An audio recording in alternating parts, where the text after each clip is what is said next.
Hey there, I'm Margie. So the brand sent me this ultrasonic cleaner to test out and kind of leave my thoughts on it.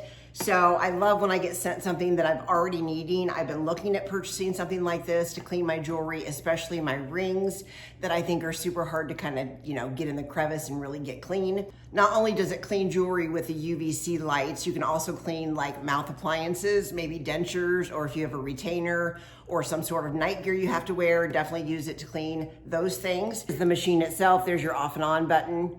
And then right here in the back is where you're gonna plug it in. Does come with its own USB cord. It does come with a pair of tweezers so you can pull the items out of it. Of course, it comes with instructions. All you're gonna do though is open it up. You do see it's got this stainless steel bowl inside and it has a max line also. So you'll either fill it to the max line or just below that using just plain water.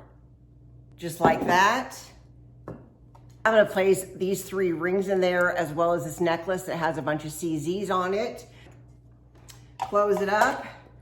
And now just push it and it's gonna go for 3 minutes or 180 seconds.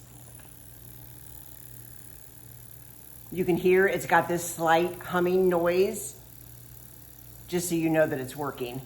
So we're gonna give it the 3 minutes and I'm gonna come back and take the jewelry out and let you see how clean it is. Automatically shuts off. We're gonna go ahead and open it up. Pull out the jewelry using the tweezers. Then I'm just gonna take a rag and wipe everything off. All nice and sparkly clean. I definitely recommend this machine. I think it does a great job. It can be used for so many things. So if you're on the lookout for something like this, I definitely hope this video has helped.